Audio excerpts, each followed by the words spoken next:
നമസ്കാരം. NCTV വാർത്തകളിലേക്ക് സ്വാഗതം. ഞാൻ ബൈജു ദേവസി. ആദ്യം പ്രധാന വാർത്തകൾ.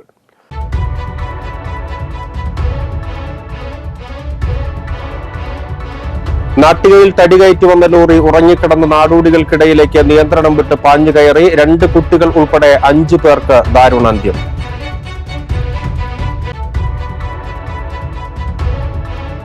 NCTV impact. ചെങ്ങാലൂർ പാപ്പിനിപ്പാടത്തെ നെൽകർഷകർക്ക് കൃഷി ഇറക്കാൻ കഴിയാത്ത വിധം പന്തലിച്ചു നിന്ന മദിരാശി മരങ്ങൾ മുറിച്ചു നീക്കി.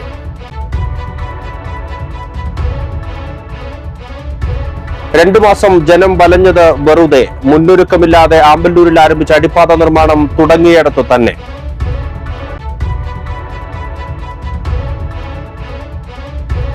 നെന്മണിക്കര മുതിയാട് പഞ്ചായത്തുകളുടെ നേതൃത്വത്തിൽ കുട്ടികളുടെ ഹരിത സഭ സംഘടിപ്പിച്ചു.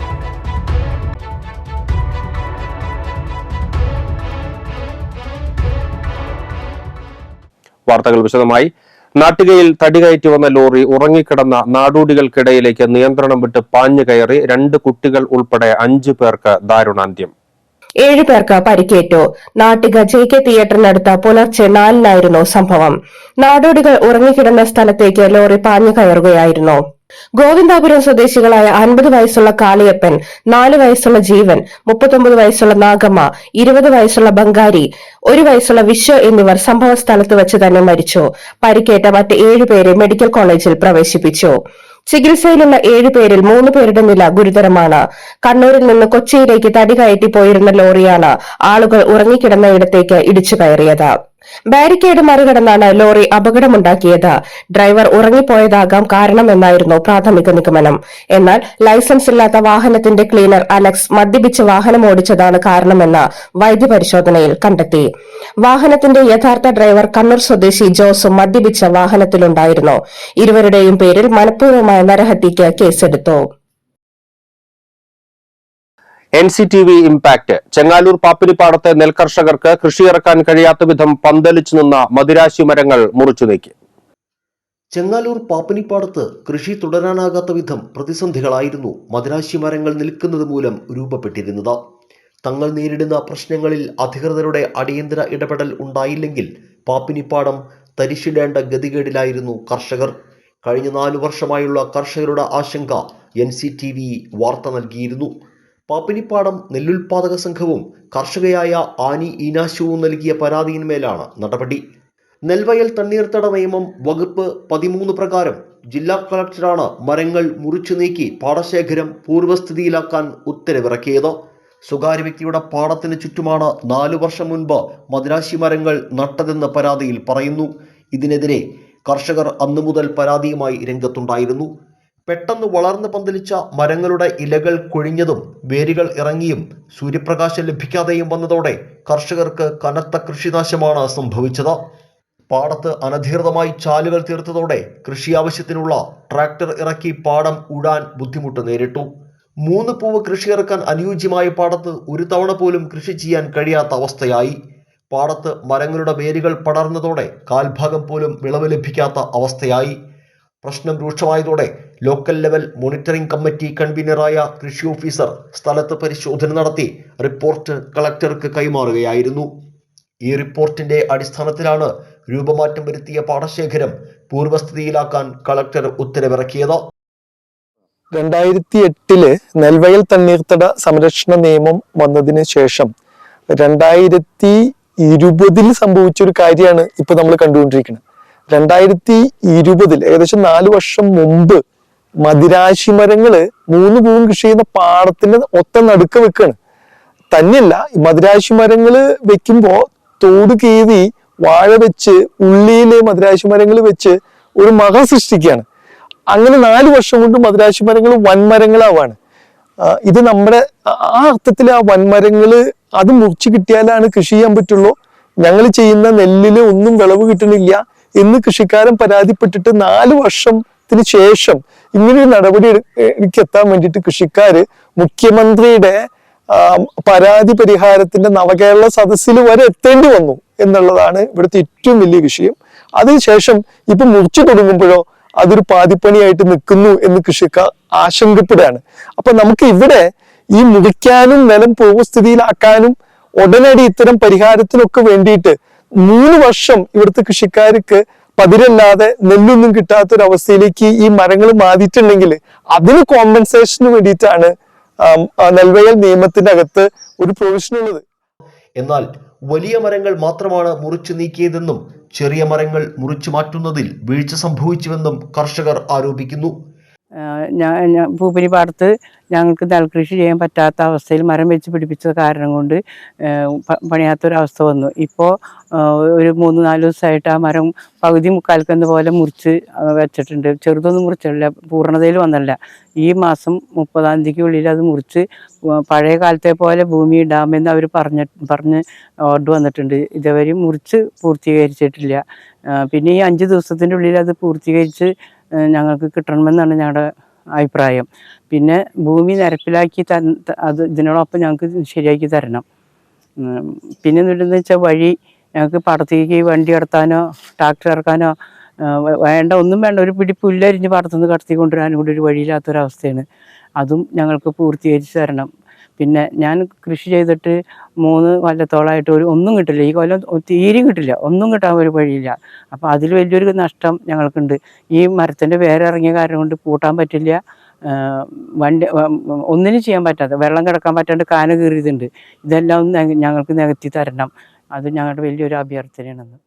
വലിയ മരങ്ങൾ മുറിക്കുന്നതൊഴിച്ചാൽ കീറിയ ചാലുകൾ നികത്തി നിലം പൂർവ്വസ്ഥിതിയിലാക്കുന്നതിനോ ചാലുകൾ കീറി തെങ്ങും കവുങ്ങുകളും വെച്ച് പാടത്തേക്കുള്ള വഴിമുടക്കിയത് ഒഴിവാക്കി പാടം പൂർവ്വസ്ഥിതിയിലാക്കുന്നതിനോ ഉടമ തയ്യാറായിട്ടില്ലെന്നും കർഷകർ കുറ്റപ്പെടുത്തി. വകുപ്പ് 13 പ്രകാരം നടപടികൾ എടുക്കുന്നതിന് 4 വർഷത്തോളം വൈകിയത് മൂലം നെൽകർഷകർക്കുണ്ടായ നഷ്ടം കാർഷിക അഭിവൃദ്ധി ഫണ്ടിൽ നിന്ന് അനുവദിച്ചു നൽകണമെന്നും കർഷകർ ആവശ്യപ്പെട്ടു. 2 മാസം ജനം വലഞ്ഞത് വെറുതെ. മുന്നൊരുക്കമില്ലാതെ ആമ്പല്ലൂരിൽ ആരംഭിച്ച അടിപ്പാത നിർമ്മാണം തുടങ്ങിയിടത്ത് തന്നെ. 2 മാസം ദേശീയപാത അടച്ചിട്ടെങ്കിലും അടിപ്പാത നിർമ്മാണം ഇതുവരെയും കാര്യക്ഷമമായില്ല. മണിക്കൂറുകളോളം ഗതാഗതക്കുരുക്കിൽപ്പെട്ട് ജനം വലഞ്ഞതു മാത്രം മിച്ചം. കഴിഞ്ഞ സെപ്റ്റംബർ 24-നാണ് അടിപ്പാത നിർമ്മാണത്തിനായി ദേശീയപാത അടച്ചുകെട്ടിയത്. ദിനംപ്രതി ആയിരക്കണക്കിന് വാഹനങ്ങൾ കടന്നുപോകുന്ന ദേശീയപാതയിലെ അടിപ്പാത നിർമ്മാണം ഗ്രാമങ്ങളിലെ കനാൽ പാലം നിർമ്മിക്കുന്ന ലാഘവത്തോടെ കണ്ടതാണ് പ്രശ്നങ്ങൾക്ക് കാരണമെന്ന് നാട്ടുകാർ ആരോപിക്കുന്നു. നിർമ്മാണത്തിന്റെ ആദ്യഘട്ടത്തിൽ ചെയ്യേണ്ട മണ്ണ് പരിശോധന നടത്തിയത് ഈയിടെ മാത്രമാണ്. അതിന് 2 മാസം മുൻപ് ഒന്നും നോക്കാതെ പില്ലറുകൾക്കായി 2ഇടത്ത് കുഴിയെടുക്കുകയായിരുന്നു. കളിമണ്ണ് നിറഞ്ഞ പ്രദേശമായതിനാൽ നിർമ്മാണത്തിലെ ബലക്കുറവ് മുന്നിൽ കണ്ട് എടുത്ത കുഴി മൂടി. തുടർന്ന് പുതിയ രൂപരേഖ തയ്യാറാക്കൽ തുടങ്ങി. ഇതാണ് കഴിഞ്ഞ 2 മാസത്തെ പുരോഗതി. ഇനി മണ്ണ് പരിശോധന ഫലം വന്നതിന് ശേഷം നിർമ്മാണം വീണ്ടും ആരംഭിക്കണം. തുടങ്ങിയെടുത്ത് തന്നെ പണി നിൽക്കുന്നു. ദിനം പ്രതി 1,00,000 വാഹനങ്ങൾ കടന്നു പോകുന്ന പാതയാണിത്. 2 മാസം കൊണ്ട് ലക്ഷക്കണക്കിന് യാത്രക്കാരെയാണ് അടിപ്പാത നിർമ്മാണം ബാധിച്ചത്. മുന്നൊരുക്കമില്ലാതെ തൃശൂർ ഭാഗത്തേക്കുള്ള ദേശീയപാത അടച്ച് സർവീസ് റോഡിലൂടെ ഗതാഗതം തിരിച്ചുവിട്ട് ആമ്പല്ലൂരിനെ സ്തംഭനാവസ്ഥയിലാക്കുകയായിരുന്നു. പ്രധാന പാത അടച്ചിട്ട് ഗതാഗതം സർവീസ് റോഡ് വഴി നിയന്ത്രിക്കുന്നതിനിടെ സർവീസ് റോഡ് നവീകരണവും ആരംഭിച്ചു. ഇതോടെയാണ് ആമ്പല്ലൂർ അക്ഷരാർത്ഥത്തിൽ ദുരിതത്തിലായത്. സർവീസ് റോഡ് നവീകരണം പൂർത്തിയായ ശേഷം മാത്രമേ ദേശീയപാത അടച്ച് അടിപ്പാത നിർമ്മാണം ആരംഭിക്കുകയുള്ളൂവെന്നാണ് NHI ഉദ്യോഗസ്ഥർ കളക്ടറേറ്റിൽ വിളിച്ചു ചേർത്ത യോഗത്തിൽ പറഞ്ഞിരുന്നത്. ഇത് പരിഗണിക്കാതെ സർവീസ് റോഡ് നിർമ്മാണം നടക്കുന്ന ഘട്ടത്തിൽ തന്നെ അടിപ്പാത നിർമ്മാണവും ആരംഭിച്ചതാണ് വിനയായത്. 2 മാസം കഴിഞ്ഞിട്ടും സർവീസ് റോഡ് നിർമ്മാണവും പൂർത്തിയാക്കിയിട്ടില്ല. ആമ്പല്ലൂരിലെ നിർമ്മാണത്തിൽ NHI വേണ്ടത്ര ജാഗ്രത പുലർത്തിയില്ലെന്നും ജനപ്രതിനിധികളും ജില്ലാ ഭരണകൂടവും കാര്യമായി ഇടപെടുന്നില്ലെന്നും ഒരു പക്ഷം ആരോപിക്കുന്നു. ഇതോടെ കരാർ കമ്പനി തോന്നുംപടി കാര്യങ്ങൾ നിശ്ചയിക്കുന്നുവെന്ന സ്ഥിതിയാണെന്നും നാട്ടുകാർ പറഞ്ഞു. 2 മാസം നഷ്ടപ്പെട്ടതിനാൽ ആമ്പല്ലൂരിലെ വിഷയത്തിൽ അധികൃതർ ഗൗരവത്തോടെ ഇടപെടണമെന്നാണ് ആവശ്യം. നെന്മണിക്കര ഗ്രാമപഞ്ചായത്ത് കുട്ടികളുടെ ഹരിതസഭ സംഘടിപ്പിച്ചു. ഗ്രാമപഞ്ചായത്ത് പ്രദേശത്തെ 10 വിദ്യാലയങ്ങളിൽ നിന്നായി 160 വിദ്യാർത്ഥികൾ ഹരിതസഭയിൽ പങ്കെടുത്തു. കുട്ടികളുടെ പാനൽ പ്രതിനിധിയായി VM അളകനന്ദ ഹരിതസഭയുടെ ലക്ഷ്യവും പ്രാധാന്യവും വിവരിച്ചു. ഹരിതസഭ നടപടിക്രമങ്ങൾ കുട്ടികളുടെ പാനൽ പ്രതിനിധിയായ ക്രിസാന്റോ ലിൻസൺ സഭയിൽ വിവരിച്ചു. തുടർന്ന് ഈ മാസം 1-ന് ചേർന്ന ഹരിതസഭയിൽ കുട്ടികൾ അവതരിപ്പിച്ച വിഷയത്തിന്മേൽ ഗ്രാമപഞ്ചായത്ത് കൈക്കൊണ്ട നടപടികൾ നെന്മണിക്കര ഗ്രാമപഞ്ചായത്ത് പ്രസിഡന്റ് TS ബൈജു കുട്ടികളെ അറിയിച്ചു. പിന്നീട് 2 റൗണ്ടുകളായി 10 സ്കൂളുകളിൽ നിന്നുള്ള 32 വിദ്യാർത്ഥികൾ സ്കൂളിനെ പ്രതിനിധീകരിച്ച് സംസാരിച്ചു. അതിനെ തുടർന്ന് ഗ്രാമപഞ്ചായത്ത് പ്രസിഡന്റ് റിപ്പോർട്ട് വിലയിരുത്തി കുട്ടികൾക്ക് മറുപടി നൽകുകയും ചെയ്തു. ഹരിതസഭയിൽ നടത്തിയ ചർച്ചകളുടെ അടിസ്ഥാനത്തിൽ കുട്ടികളുടെ പാനൽ പ്രതിനിധികളായ സ്നേഹ ഡേവീസ്, ലക്ഷ്മി നന്ദ, ദേവലക്ഷ്മി എന്നിവർ അവലോകന റിപ്പോർട്ട് അവതരിപ്പിച്ചു. ഹരിതസഭയിലേക്ക് ചാർട്ടുകൾ തയ്യാറാക്കി കൊണ്ടുവന്നതിൽ മികച്ച ചാർട്ട് തയ്യാറാക്കിയ 10 പേരെ ചടങ്ങിൽ ആദരിക്കുകയും ചെയ്തു. നെന്മണിക്കര ഗ്രാമപഞ്ചായത്ത് വൈസ് പ്രസിഡന്റ് രാജലക്ഷ്മി റെനീഷ് സന്നിഹിതയായി. ഇന്നലെയാണ് സംസ്ഥാന സർക്കാരിന്റെ പുതിയ ഒരു ഉത്തരവ് നമുക്ക് വന്നത്. ഇതുവരെ തദ്ദേശ സ്വയംഭരണ സ്ഥാപനങ്ങളിൽ ഗ്രാമപഞ്ചായത്തുകൾക്ക് പൊതു ഇടങ്ങൾ ഉൾപ്പെടെ ശുചീകരിക്കുന്നതിനുള്ള സൗകര്യം അല്ലെങ്കിൽ തൊഴിലാളികളെ, ജീവനക്കാരെ അനുമതി തന്നിരിക്കണം. സ്വാഭാവികമായും ആദ്യഘട്ടത്തിൽ പ്രധാനപ്പെട്ട പൊതു ഇടങ്ങൾ അത് ശുചീകരിക്കുന്നതിനാവശ്യമായ നടപടി നമ്മുടെ ഗ്രാമപഞ്ചായത്തിനകത്ത് ഗ്രാമപഞ്ചായത്ത് കൈക്കൊള്ളും. മുരിയാട് ഗ്രാമപഞ്ചായത്തിന്റെ നേതൃത്വത്തിൽ കുട്ടികളുടെ മാതൃക ഹരിത സഭ സംഘടിപ്പിച്ചു. പഞ്ചായത്ത് പ്രസിഡന്റ് ജോസ് ജെ ചിറ്റിലപ്പള്ളി ഉദ്ഘാടനം ചെയ്തു. 8 വിദ്യാലയങ്ങളിൽ നിന്നുള്ള വിദ്യാർത്ഥികളാണ് ഹരിത സഭയിൽ പങ്കെടുത്തത്. വിദ്യാലയങ്ങളിൽ ബോട്ടിൽ ബൂത്ത് സ്ഥാപിക്കണമെന്ന വിദ്യാർത്ഥികളുടെ ആവശ്യം ഉടൻ പരിഹരിക്കുമെന്ന് പഞ്ചായത്ത് പ്രസിഡന്റ് സഭയിൽ പറഞ്ഞു. Health inspector Dilji, Haritha Kerala mission coordinator Sreedha Priyesh, Niravu coordinator Manju Viswanath, plan coordinator Harish Kumar എന്നിവർ ഹരിതസഭയ്ക്ക് നേതൃത്വം നൽകി. പഞ്ചായത്ത് പ്രസിഡന്റ് ജോസ് ജെ ചിറ്റിലപ്പള്ളി ഉദ്ഘാടനം നിർവഹിച്ചു. ആരോഗ്യ സ്ഥിരം സമിതി അംഗം KU വിജയൻ, പഞ്ചായത്ത് അംഗങ്ങളായ Thomas Thokalath, AS Sunilkumar, Niji Valsan, Jini Satheesan, assistant secretary PB Joshi എന്നിവർ സംസാരിച്ചു. PFRDA നിയമം റദ്ദാക്കുക, സ്റ്റാറ്റ്യൂട്ടറി പെൻഷൻ പുനഃസ്ഥാപിക്കുക എന്നീ ആവശ്യങ്ങൾ ഉന്നയിച്ച് ദേശീയ പ്രക്ഷോഭത്തിന് ഐക്യദാർഢ്യം പ്രകടിപ്പിച്ചുകൊണ്ട് Kerala state service pensioners union Puthukkad സെന്ററിൽ പ്രകടനവും പൊതുയോഗവും സംഘടിപ്പിച്ചു. KSSPU സംസ്ഥാന കമ്മിറ്റി അംഗം KM ശിവരാമൻ ഉദ്ഘാടനം ചെയ്തു. വിനാശകരമായ തൊഴിൽ നിയമങ്ങൾ പിൻവലിക്കുക, കാർഷിക മേഖലയെ തകർക്കുന്ന നിയമങ്ങൾ പിൻവലിക്കുക എന്നീ ആവശ്യങ്ങളും പൊതുയോഗത്തിൽ ഉന്നയിച്ചു. P. Thankam, T. Balakrishna Menon, KV Ramakrishnan, TA Velayudhan, K. Sukumaran, PV Sarangan, Franco G. Manjaly എന്നിവർ പ്രസംഗിച്ചു. പ്രധാനപ്പെട്ട കാർഷിക നിയമങ്ങൾ ഇന്ത്യൻ പാർലമെന്റിൽ അവതരിപ്പിച്ചുകൊണ്ട് കാർഷിക ഘടകങ്ങൾക്ക് യാതൊരുവിധ പരിഹാരവുമില്ലാത്ത സ്ഥിതിയിൽ ലക്ഷക്കണക്കിന് കർഷകർ ഓരോ വർഷവും ആത്മഹത്യ ചെയ്തുകൊണ്ടിരിക്കുന്ന ദുരന്ത വാർത്തയ്ക്കെതിരായിരുന്നു ഇന്ത്യ രാജ്യം. വിദർഭയിൽ നമുക്ക് കാണാൻ കഴിഞ്ഞു, മറാഠ്വാഡയിൽ നമുക്ക് കാണാൻ കഴിഞ്ഞു. പാവപ്പെട്ട കർഷകൻ പണിയെടുത്തു കഴിഞ്ഞാൽ ഉത്പാദിപ്പിക്കുന്ന കാർഷിക ഉൽപ്പന്നങ്ങൾക്ക് KSSPU തൃക്കൂർ മേഖലാ കുടുംബയോഗം സംഘടിപ്പിച്ചു. KSSPU തൃശൂർ ജില്ലാ വൈസ് പ്രസിഡന്റ് P. തങ്കം ഉദ്ഘാടനം ചെയ്തു. യൂണിറ്റ് പ്രസിഡന്റ് KK ഭാരതി അധ്യക്ഷത വഹിച്ചു. സഹകരണ സംഘം president K. Sukumaran, KSSPU block vice president K. Sadanandan, Sivadasan, Manoj Kumar, CU Ramani എന്നിവർ പ്രസംഗിച്ചു. KSSPU യൂണിയൻ അവിട്ടപ്പള്ളി മേഖലാ യോഗം വ്യാഴാഴ്ച നടക്കും. ജില്ലാ വൈസ് പ്രസിഡന്റ് P. തങ്കം ഉദ്ഘാടനം ചെയ്യും. T. ബാലകൃഷ്ണ മേനോൻ അധ്യക്ഷത വഹിക്കും. യോഗത്തിൽ KV Ramakrishnan, P. Sivadasan, TA Velayudhan എന്നിവർ പ്രസംഗിക്കും. ഇന്ത്യയുടെ ഭരണഘടന അംഗീകരിക്കപ്പെട്ടതിന്റെ 75ാം വാർഷികാഘോഷ നിറവിലാണ് രാജ്യം ഇന്ന്. 75 വർഷം മുൻപ് 1949 നവംബർ 26-നാണ് ഇന്ത്യൻ ഭരണഘടനാ അസംബ്ലി ഇന്ത്യൻ ഭരണഘടന അംഗീകരിച്ചത്. അതിന്റെ ഓർമ്മയ്ക്കായി എല്ലാ വർഷവും നവംബർ 26 ഇന്ത്യയിൽ ഭരണഘടനാ ദിനമായി ആഘോഷിക്കുകയാണ്. നവംബർ 26 ദേശീയ നിയമദിനമായും സംവിധാൻ ദിവസ് എന്നും അറിയപ്പെടുന്നു. പിന്നീട് 1950 ജനുവരി 26-നാണ് ഭരണഘടന പ്രാബല്യത്തിൽ വന്നത്. ആ ദിവസം നമ്മൾ റിപ്പബ്ലിക് ദിനമായും ആചരിക്കുന്നു. ഭരണഘടനയ്ക്ക് അംഗീകാരം ലഭിച്ചതിനും അത് പ്രാബല്യത്തിൽ വന്നതിനും ഇടയിലുള്ള 2 മാസക്കാലം ഭരണഘടനയുടെ കരടിന്റെ വിശദമായ വായനയ്ക്കും ഇംഗ്ലീഷിൽ നിന്ന് ഹിന്ദിയിലേക്കുള്ള വിവർത്തനത്തിനും വേണ്ടിയാണ് വിനിയോഗിച്ചത്. 1950 ജനുവരി 24-ന് ഭരണഘടനയുടെ 2 കയ്യെഴുത്തു പ്രതികളിൽ ഭരണഘടനാ നിർമ്മാണ സഭയിലെ അംഗങ്ങൾ ഒപ്പുവെച്ചു. അതേ വർഷം 2 ദിവസങ്ങൾക്ക് ശേഷം ഭരണഘടനാ നിയമമായി മാറുകയും ചെയ്തു. ഭരണഘടനയെക്കുറിച്ച് ചർച്ച ചെയ്യുമ്പോൾ ഒഴിച്ചുകൂടാനാകാത്ത പേരാണ് ഡോക്ടർ ഭീം റാവു അംബേദ്കറുടേത്. ഭരണഘടനയുടെ ശില്പിയായ അംബേദ്കർ ഇല്ലാതെ ഭരണഘടനയെക്കുറിച്ചുള്ള യാതൊന്നും പൂർണ്ണമാകില്ലെന്ന് ചുരുക്കം. BN റാവു, സുരേന്ദ്രനാഥ് മുഖർജി എന്നിവരും അംബേദ്കർക്കൊപ്പം ചേർത്ത് വായിക്കപ്പെടേണ്ടവർ തന്നെ. 2015 ഒക്ടോബർ 11-ന് ഇന്ത്യൻ ഭരണഘടനയുടെ ശില്പിയായ ഡോക്ടർ BR അംബേദ്കറിന്റെ സ്മരണയ്ക്ക് സ്റ്റാച്യു ഓഫ് ഇക്വാലിറ്റിയുടെ ശിലാസ്ഥാപനം നിർവഹിക്കവെയാണ് പ്രധാനമന്ത്രി നരേന്ദ്രമോദി നവംബർ 26 ഭരണഘടനാ ദിനമായി ആചരിക്കുമെന്ന് പ്രഖ്യാപിച്ചത്. 2015 അംബേദ്കറുടെ 125ാം ജന്മവാർഷികം കൂടിയായിരുന്നു. 2015 നവംബർ 19 ഒരു ഗസറ്റ് വിജ്ഞാപനത്തിലൂടെ നവംബർ 26 ഭരണഘടനാ ദിനമായി ആചരിക്കുന്നതായുള്ള ഔദ്യോഗിക പ്രഖ്യാപനം ഇന്ത്യൻ സർക്കാർ നടത്തി. ജനങ്ങളെ ഭരണഘടനയുടെ മൂല്യങ്ങളെക്കുറിച്ചും അംബേദ്കറുടെ ആശയങ്ങളെക്കുറിച്ചും ബോധവാന്മാരാക്കുക എന്നതാണ് ഈ ദിനാചരണത്തിലൂടെ ലക്ഷ്യമിടുന്നത്. വലിയ തരത്തിലുള്ള അസമത്വവും വൈവിധ്യവും നിലനിൽക്കുന്ന നമ്മുടെ രാജ്യം അധികകാലം അഖണ്ഡമായി മുന്നോട്ടു പോകില്ല എന്ന് പലരും പലവട്ടം വിധിയെഴുതി.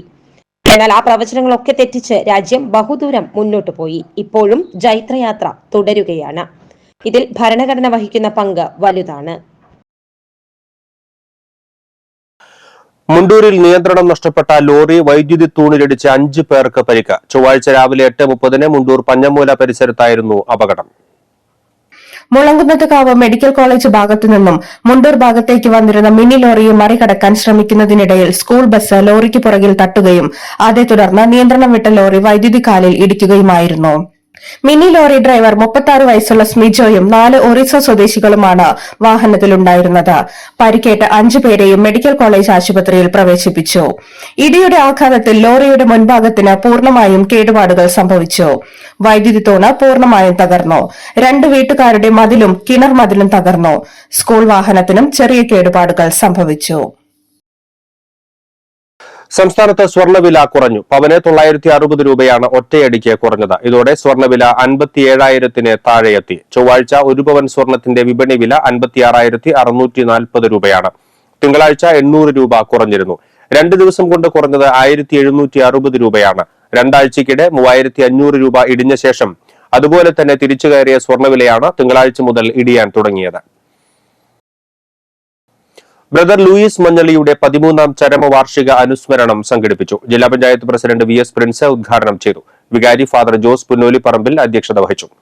MMB superior general brother Bastin Karuvelil അനുസ്മരണ പ്രഭാഷണം നടത്തി. ചെയർമാൻ ബേബി മൂക്കൻ, OD വർക്കി, VA വർക്കി എന്നിവർ പ്രസംഗിച്ചു. മെറ്റയുടെ മെസ്സേജിംഗ് പ്ലാറ്റ്ഫോമായ വാട്സാപ്പിൽ വരുന്ന വോയിസ് മെസ്സേജുകൾ വായിക്കാനാകുന്ന രൂപത്തിലാക്കി മാറ്റുന്ന feature WhatsApp voice message transcript ഉടൻ വരും. വോയിസ് മെസ്സേജുകളെ ടെക്സ്റ്റാക്കി മാറ്റുന്ന ഫീച്ചറിന്റെ പണിപ്പുരയിലാണ് വാട്സാപ്പ് എന്ന റിപ്പോർട്ട് നേരത്തെ പുറത്തു വന്നിരുന്നു.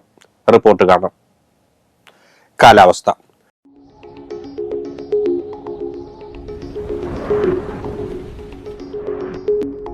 കൂടിയ താപനില 32 ഡിഗ്രി സെൽഷ്യസ്, കുറഞ്ഞ താപനില 24 ഡിഗ്രി സെൽഷ്യസ് രേഖപ്പെടുത്തി. കേരള വന ഗവേഷണ സ്ഥാപനത്തിൽ 2027 ഒക്ടോബർ 19 വരെ കാലാവധിയുള്ള ഗവേഷണ പദ്ധതിയിലേക്ക് ഒരു പ്രോജക്ട് ഫെലോയെ താൽക്കാലികമായി നിയമിക്കുന്നു. നവംബർ 27 രാവിലെ 10 കേരള വന ഗവേഷണ സ്ഥാപനത്തിന്റെ തൃശൂർ പീച്ചിയിലുള്ള ഓഫീസിൽ ഇന്റർവ്യൂ നടക്കും. കൂടുതൽ വിവരങ്ങൾക്കായി www.kfri.res.in എന്ന വെബ്സൈറ്റ് സന്ദർശിക്കുക.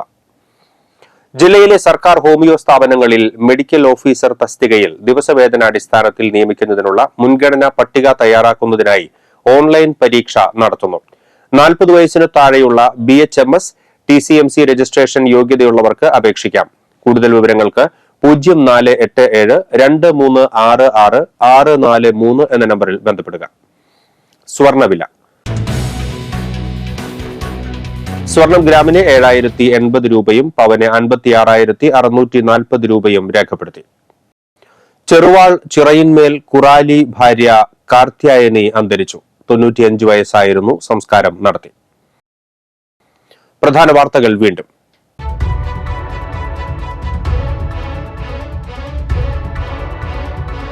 നാട്ടികയിൽ തടികയറ്റി വന്ന ലോറി ഉറങ്ങിക്കിടന്ന നാടോടികൾക്കിടയിലേക്ക് നിയന്ത്രണം വിട്ട് പാഞ്ഞുകയറി 2 കുട്ടികൾ ഉൾപ്പെടെ 5 പേർക്ക് ദാരുണാന്ത്യം.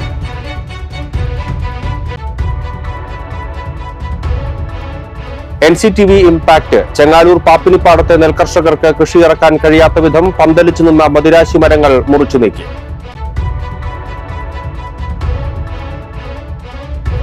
രണ്ടു മാസം ജനം വലഞ്ഞത് വെറുതെ. മുന്നൊരുക്കമില്ലാതെ ആമ്പല്ലൂരിൽ ആരംഭിച്ച അടിപ്പാത നിർമ്മാണം തുടങ്ങിയിടത്തു തന്നെ.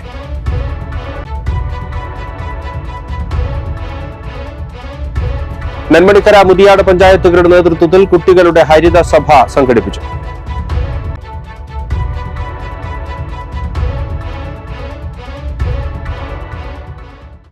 ഇതോടെ ഈ ബുള്ളറ്റിൻ പൂർണ്ണമാകുന്നു. പുതുക്കാട് മേഖലയിലെ പ്രധാന സംഭവങ്ങളുടെ വാർത്താ ക്ലിപ്പുകളും ഡെയിലി ന്യൂസും NCTV ന്യൂസ് എന്ന യൂട്യൂബ് ചാനലിൽ ലഭ്യമാണ്. ന്യൂസ് ബുള്ളറ്റിന്റെ പ്രീമിയർ സംപ്രേഷണം ദിവസവും രാത്രി 10-ന്. പുതുക്കാട് നിയോജക മണ്ഡലം, കൊടകര ബ്ലോക്ക് പഞ്ചായത്ത് പരിധികളിലെ സമഗ്ര വാർത്തകൾ അറിയുന്നതിന് NCTV ന്യൂസ് എന്ന യൂട്യൂബ് ചാനൽ സബ്സ്ക്രൈബ് ചെയ്യുക. നമസ്കാരം.